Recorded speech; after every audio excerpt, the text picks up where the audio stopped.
All right. Going twice. So, hi everybody. Good morning, good afternoon, good evening. Thanks for joining us. My name is Neha Kumar, and I'll be the host for today's conversation with Naja Holten Møller, who's joining us from Denmark.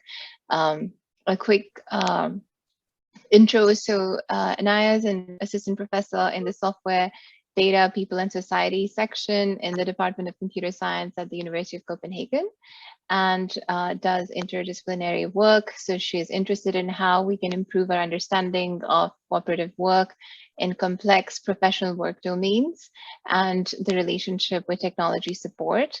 And her work draws on theoretical frameworks across the computer-supported cooperative work, so CSCW, HCI, and organizational studies disciplines. And also she explores questions ethnographically to understand things like how do evolving data-driven technologies transform conventional forms of work? How do we balance concerns for human values while utilizing data in the design of technologies that automate tasks and introduce algorithms in decision-making? And similar questions, so looking at different types of organizations, especially in the public sector.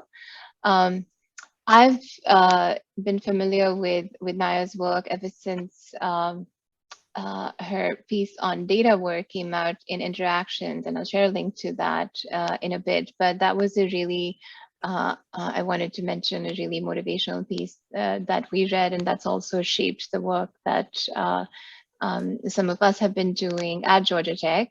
So I'm excited to be listening to this talk, which is on responsibly researching and designing the future workplace with large data sets. So we'll hear from Naja for about 10 minutes, just to kind of set the stage for the conversation, and then we'll do our usual thing of taking questions from the audience. Andrew is going to be co-hosting, so helping me with gathering questions and posing questions. And then we'll have an unrecorded portion at the end if there are just other conversations we want to have. So with that, let's get started. Naja, the slides are up, so you can go ahead. Thank you so much, Neha, for this presentation of, of my work. I'm really excited to meet the CHIWORK community, and I also, I've been looking forward to this. I think I was thinking as you were talking, I think in one sentence, the headline for my work at the moment is combined data sets. So I work ethnographically, but I also been working a lot with combined data sets. And this is part of what I'm going to take as the entry point for our conversation today about, well, how we can responsibly research and design future workplace with these large data sets. And let me see if I can actually shift my slides. So an implicit concern when taking a CSW perspective is the practices and people that data and algorithms and AI should be useful to as a critical aspect of how we as scholars can take a responsible approach to research and design. So this is the title. I was thinking about it afterwards. The title, I mean, it's so bold in a way, but this is in a way also very simple, right? It's about, the people, the practitioners, that we want our research to be useful to. And this is something that guides my work overall. And the case I will be talking about, and try not to talk too long about, is the super hospitals. 16 super hospitals are currently being designed and built here in Denmark to modernize the entire health services. And here we see one illustration of the super hospital that where I did the study that I'll be talking about today. So this is a beautiful facility. It's actually, as you see to the left, it's old pavilions. They're 100 years old. And the difficult task here is to connect the beautiful old hospital with a new facility that will change this to to a super hospital. So this study is an example of how we can engage with combined data sets as CSW and HCI scholars. So my work is grounded both in CSW and HCI. And on this particular occasion, or this ethnographic study, it actually started out already in 2015. It takes 10 years to design and build a hospital. So this is truly a long-term study. And at that point, I realized that to design the new super hospital, actually the organization were trying to take advantage of sensor data. So together with Hitachi, they were testing out different ways of doing work tracking to learn about the existing hospital and the existing workflows, and in this way try to optimize the new design for the benefit of patients and the benefit of staff as well. So just to give you an idea, 20 fewer steps per staff member per day is 1 million per year in savings. And it's a well-known problem for hospital staff that they really do walk very long distances. And as you build bigger or larger and smarter hospitals, the distance is definitely not a problem that you should be neglecting. So in my ethnographic study, I came across these badges, beacons, and I got interested in, well, how we basically redesign the workplace and with large data sets. To begin with, it was the data work that really interested us in this study. I should mention this is a study that I did together with, actually, we both have the project manager from the hospital as a co-author, as well as Hitachi people, and Pernille Bjørn, my good colleague. So basically, I came across this sensor tracking experiment that they were doing. And there was a lot of work involved in collecting, cleaning, and even translating these sensor data to something useful, to representations that could even inform the design of the future hospital. But what eventually turned out to be our findings in the study that we wrote up and published as part of CSW was that work tracking acceptance is not just straightforward, right?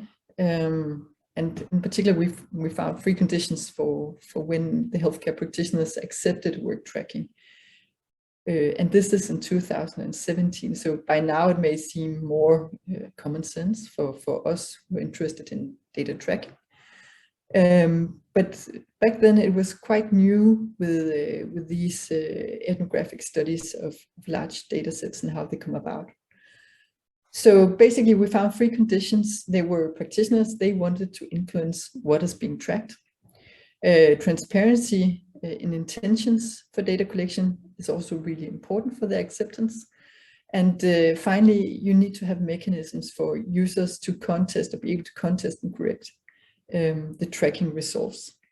And so this study led us to think about, well, both how data was produced, but also the risks involved in data tracking. And as you mentioned, Neha, I've been very interested in data work, and we call this particular group of hospital staff secretaries, medical secretaries in a Danish context. In a US context, we would call them clerical workers, and I'm sure they're called many different things in different contexts. But basically, it's clerical work that we got interested in because the badges we were using and the beacons we were using for work tracking here was tracking movement, right? And it was tracking positions. And there was especially one group of hospital staff that didn't really move a lot. And so they got lost in the workflows produced by sensor tracking. And these were the clerical workers. So this became the starting point for a second paper with other colleagues, Jakob Gro Simonsen, who's basically an algorithms expert, Pernille Bjørn again, and also Gina Neff, that some of you may know. So our interest, as you can tell, for those of you who know these people, Gina is a sociologist. This was a truly interdisciplinary team, and I think this also is very telling for the paper. It's been one of the hardest papers I've ever written. It was really about translating across all of us. So there was a lot of translation work involved. And in the study itself, the idea was to zoom in on the data that were relevant for the particular group of clerical workers. So they were definitely in risk here. At this point, there was, or there still is, a narrative around clerical work as something that will be easily automated in the future. So they are in risk of simply not having a seat, being removed by design in a way, in the architectural design of the future workplace. And we were interested in seeing, could we use participatory design methods to bring back data, to leverage data, and to give them a say, these clerical workers, and enable them to be part of the dialogue on what's going to be the future workplace. So as you see here to the left, we had this participatory workshop with clerical workers, and I won't talk too long about the empirical data, but in particular this data enabled us to see how they were interacting with other groups of professionals, and where were the possible pitfalls in terms of interpretation of data. So we basically tried to develop, or to show, I would say, not well, showcase a method for collective sense making, or collective sense making approach for understanding sensor data at work from the perspectives of employees with differential power. So in this case, the clerical workers. And what we wanted to do was to look at the entire process of tracking and try to figure out, well, what does it mean to take an ATI or CSW perspective here? What are the things that you, as a researcher or as a company or as a hospital organization, should be aware of if you want to take a responsible approach to work tracking, where you actually take into account that those who produce the data should also have a reasonable say over that data and how it's interpreted. So being able to contradict it and correct it. In this case, for instance, we point to 3 particular ways where you can start out your work tracking by asking, are there any data shadows that we should be particularly mindful of in this setting? So that could be, for instance, in this case, we tracked in the radiology department. They have MRI. You cannot track in the area of MRI, so you have basically a shadow there. Are there any data transducers? Are there any important transducers where it can shift your understanding of the work that takes place? So you may have some assumption, even as an ethnographer, we will all recognize the situation where we have some assumptions about a particular type of work. I was super surprised to see that they still use CD-ROMs in radiology departments in Denmark. They do that because it's not all healthcare information systems that can connect and transfer the huge files from MRI, for instance. So that's well, it's a technology that we didn't even think would be still existing in these hospitals. We need to focus on what could be the data transducers that change our assumptions about the work that takes place. And then finally, we propose data power as something that is very important, again, linking back to workers or healthcare workers' acceptance of data tracking. If you as an organization want this kind of insight, it's really critical to think about power and how, you know, we rebalance the findings, make sure that people have a say over them. Some of you may have heard me talk about this example before. Sometimes there are flawed findings in these kinds of data. We believe to see a pattern, for instance, in this particular hospital, there was a route that the staff walked between the kitchen and the toilets. And you could optimize that by bringing those two rooms closer together, but actually this was a flawed route, you could say, or flawed pattern, because it only represented that the kitchen key, or the toilet key was stored in the kitchen. So they walked back and forth between those rooms to get the key. In the future super hospital, you don't have keys for toilets. So it's just to say, these are some very, in a way, pragmatic, but nevertheless critical ways of shifting the perspective and thinking through the tracking as something that needs to have employees on board from the beginning. We, in particular, also suggest that you think about this, again, will not come as a surprise for CSW people, both the functional, spatial, temporal, and communicative interactions that takes place. So the patterns, you make sure that when you put up your beacons that are necessary to connect with badges and collect the sensor data, how do we take into account that we both have the functional, the spatial, the temporal, and the communicative covered? And then finally, this is also work that was convincingly, or point that was convincingly shown by, I think it was Passia and Jackson.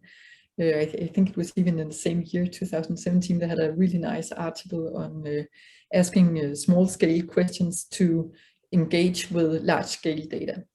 And this is also a very important point in this case, in terms of bringing this kind of data, large-scale data, back to the employees who basically were the ones whose bodies produced them.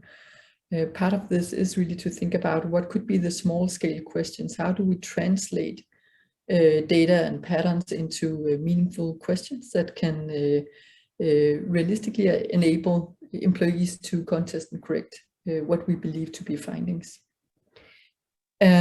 So I think I'm gonna try and speed up.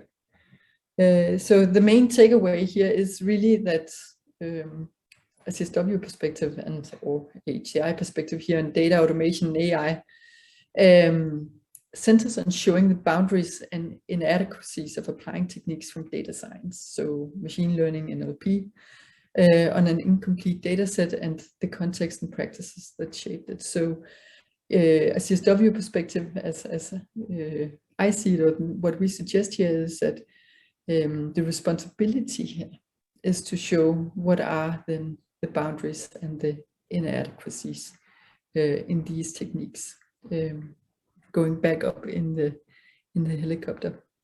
And then finally, I just real briefly wanted to also mention a different approach. So this is from a different study where we applied design fiction. So again, thinking through, you know, how can we as scholars, how can we take a responsible approach?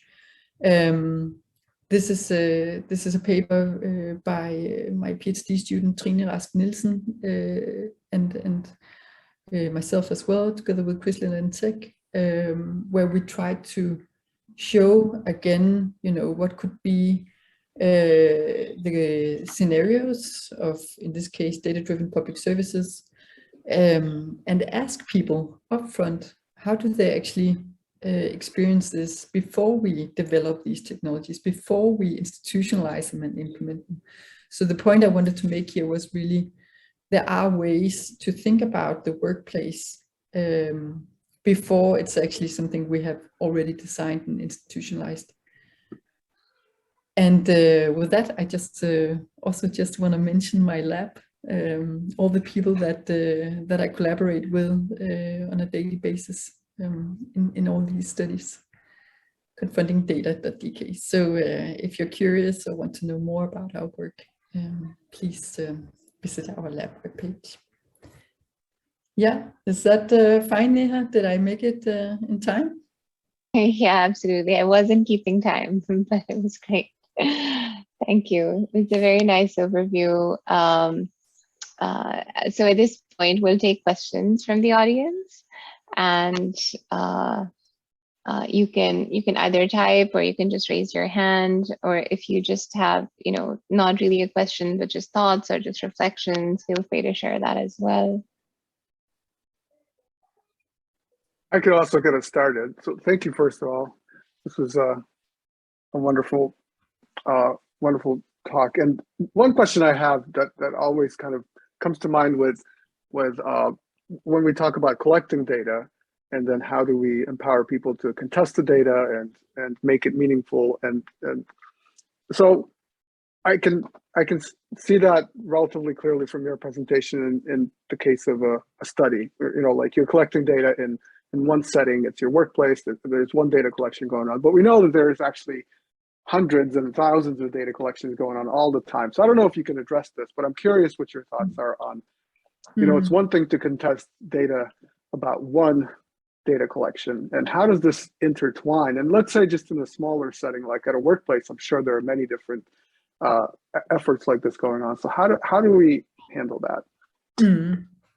I think I actually also would like to point here to another colleague's work, Katie Pine. She speaks about data and how data travels through different phases of interpretation. And I think part of it is really to be more aware of, how far data travels, or how far we will allow it to travel. So there obviously has to be some new forms of negotiation taking place here, and some boundaries for how we let data travel. So in the first instance, it's okay perhaps for the hospital worker to negotiate with their management how this data is being interpreted. But then, as the data moves out to, let's say, the authorities, and can be used for making a case against a doctor or something, it becomes more problematic, right? So I think I don't know if this is an answer, but there has to be some regulations in terms of how data travels, and how we make sure that the boundaries of how much we enable or accept that data travels are clear. Does that answer your question? Yeah, no, that makes a lot of sense. And in fact, you're pointing out this really important. I think you're right that it doesn't just stop always where it first. In fact, a lot of the agreements that we basically sign when we use our phones and so forth explicitly say, yeah, your data will be sold, and we have no clue where it's going to go, and it's just too bad, right? Yeah, and so at the moment I'm actually reading this book now. The blurred camera here is a little annoying, on doing optimization. And there's also a really nice argument. That's a book by Alison Powell, and there's a really nice argument about how it's also about smart cities, this book, but the right to discontinuity. Yeah. So I think a lot of it is regulation, but there's also a lot of it that is, setting boundaries for how these technologies work in a local context. And then obviously we all need to be able to, we need to find better ways of, data literacy is really not a well-developed concept still, right? So I think there is more work needed on, for instance, what enables data literacy when it's not data scientists that we're talking about. Thank you. Well, we're looking for additional comments, and I do see also that you have at least one member of your lab here, so that's another thing that if you wanted to introduce people, that we'd welcome that as well. And I don't know if they are, I only see the still picture, but that is actually Trine Rask Nielsen down in the corner that I mentioned before. We've been doing the design fiction together. Trine has COVID right now, so I won't bother her too much. Sorry, Trine, I hope that's fine. I'm really sorry. I just jumped in the last minute while making supper. So So I don't think I have anything clever to say. Sorry for that. Not at all. Thank you. Thank We you all have for... COVID at the moment in Denmark. Should not be laughing, but yeah, that is a mess how of the it is. situation. Yeah. I mean, sounds intimidating. But really glad to see that you're feeling well enough to join the call. So thank you for that, both of you. There's so with regards to the data changing hands, right? I think that's an interesting space. So I see Azra's here, and we've been working on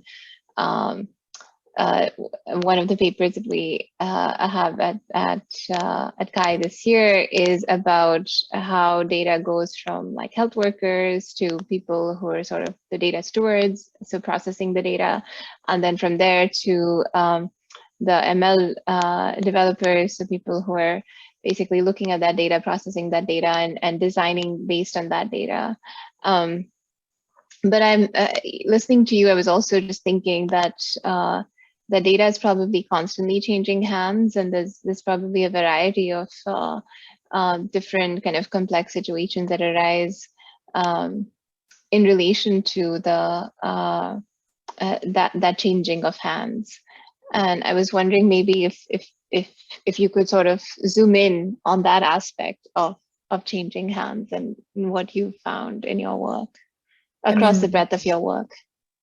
I do think that one of, I mean, with sensors, for instance, you can attach sensors to basically everything. So there's no limit to how much data you can produce, right? Mm-hmm. You could just put sensors in all the windows of a super hospital and basically everything, and you would get so much data that you would not even know what to do with it. But it's, I think we are seeing a point now, a turning point, where people become more and more aware that more data is not necessarily useful, right? We need to focus on the questions. What do we think this data can, what kind of questions can this data answer? And I do think that it's also becoming clearer to people that it costs money, right, to produce data. It's also a cost on the climate. There are all kinds of concerns involved that will not simply allow us to produce data without at least considering what we believe they will be used for, good for. That's my hope, personally, that we are going to see a more conscious approach to data collection, so that, I mean, that may also help us regulate it better. It may also be, again, you know, that's my hope, but those who work with the data are also often the ones that can see what they can be useful for, or where the limits to this data are, right? So in that sense, I hope in terms of workplaces and organizations, and when we talk about, well, data about work, you know, I hope it's going to be clearer that it makes sense to consider the questions we believe we can get answers to. And maybe we can come up with different ways to make a business case, hopefully. But I think it's about showing the alternatives. So even if it's a bit idealized, showing the alternatives are important, I think. Yeah, so Michael, would you like to, I'm seeing your chat, so I can either read it out or you could read it out yourself. Thank you. Naja, this may be a completely unfair off-the-wall question, so please say, Michael, that's an off-the-wall question. You've spoken of data moving. I speak of data moving too, and yet a different part of me, a more political part of me says, oh, data just sit there until we move them or until we do things with them. And yet, it's getting to be more like data are in some weird way autonomous, or the data have agency all by themselves. And I'm uncomfortable with that, and I don't know what to do with that thought, except maybe write another dystopian design fiction. What's your sense of the data as a force rather than as a medium that humans shape and do things to? And again, please say, Michael, that's not what this talk is about. Please don't ask me stupid questions like that. I do think that we will hopefully see movements that work to have some more autonomy and possibilities to resist data collection. I also sometimes get a little bit depressed about my own lack of options when it comes to social media and all kinds of other big tech agents that collect data on us. I do really hope that we can somehow at some point find, at least that's the debate here in Europe right now. How do we regulate our way out of this to begin with? How do we educate people to be able to have a democratic say? So yeah, it's, I also want to write another dystopian paper, but actually that was a conversation I had with Eric Baumer. I think that, it's as important to write the optimistic scenarios. Well, what would we like to be there instead, right? So the dystopian, it's almost sometimes too easy to imagine, but what would be the optimistic alternative of how we would like things to unfold, of how we would like workplace democracy to set the boundaries for tracking of work, how we would like the clerical workers to have a say over whether they are part of the future workplace or not. So participatory design in a way is very idealistic, but we need both, I think. We need to both have the dystopian to remind us of the risks and also try the opposite, utopian, to show a path, or at least try to imagine alternatives as well. Thank you. Thank you. Okay, so there's another question, and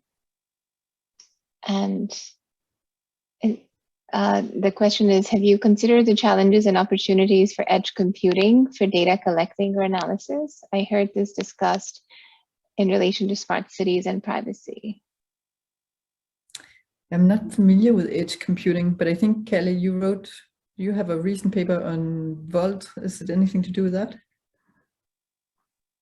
No, it's just rather than the data being analyzed in central storage, it's dispersed into the sensors that collect the data. But yeah, I don't know. So that it's stored locally? Yeah, exactly. So you don't have a central storage for data purpose. Yeah. I mean, again, there's going to be more and more opportunities to store data everywhere, I guess. And I think it's about the questions, right? And seeing the costs of it. So a lot of the times now, the context I've been looking at are mostly public services, but a lot of the times we tend to neglect the costs. So I think it's time to really have a better understanding of what are the costs of data and failed technologies, and to have a better coverage, a more open discussion about these things, to make smarter decisions on how we want to use technology, right? And to also have conversations about where is it that we don't need technology. I think, Kulut, you have a hand, raised hand. Hi, how are you? Fine? Good, nice to see you. Nice to see you too. So interesting talk. Thank you for the talk. And I'm interested in I don't know if it's something that you had when you're studying the things.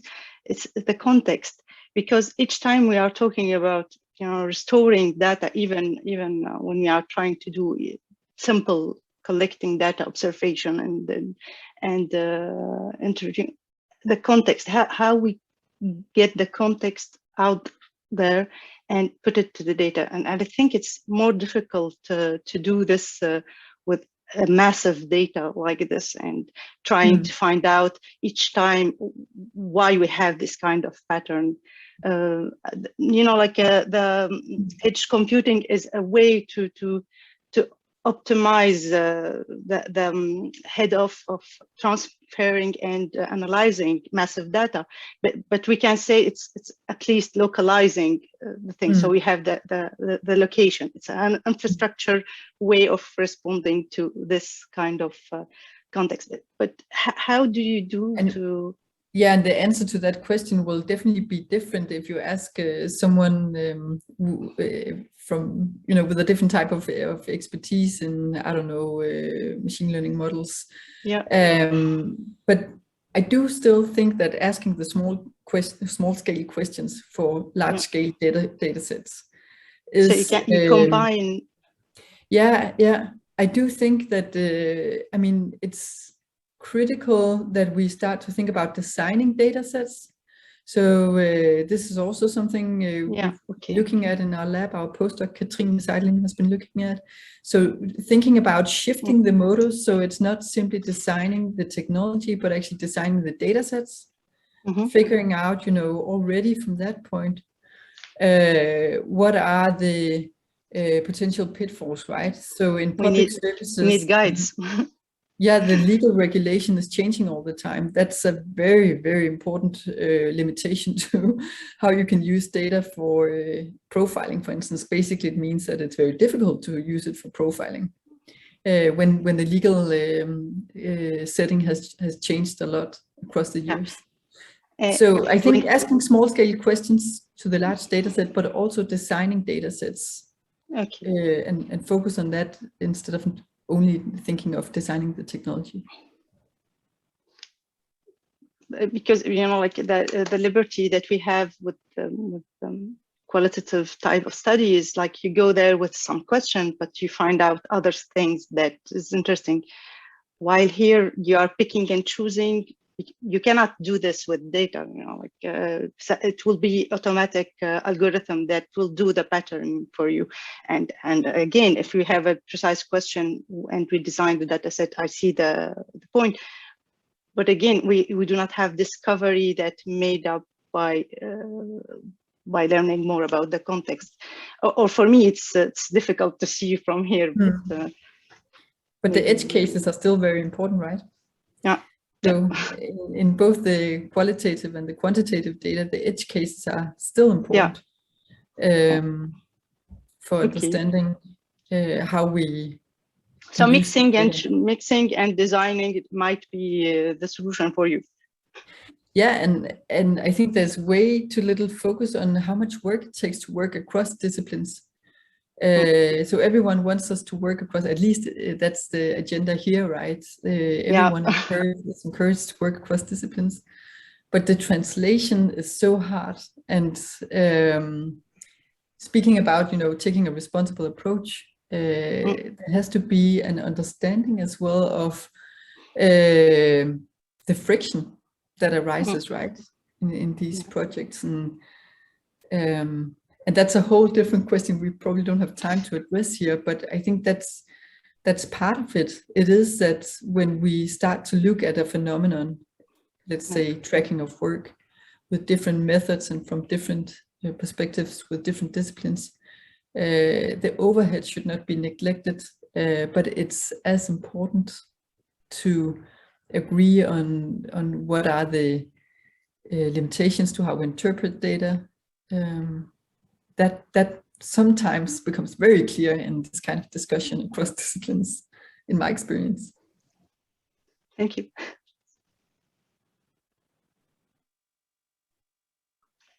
Thank you. If there aren't any more burning questions in the chat, I think we can go into the unrecorded portion of this. So we'll stop recording now. Before we stop recording, we should say a word about who's next. And I don't remember. So, Andrew. So next week, our guest will be Tanja van der Lippe. And I'm hopefully pronouncing her name correctly, but I'm sure I'll be corrected if I'm not. And Tanja will be hosted by Chris. Actually, Chris is here, so he can tell us.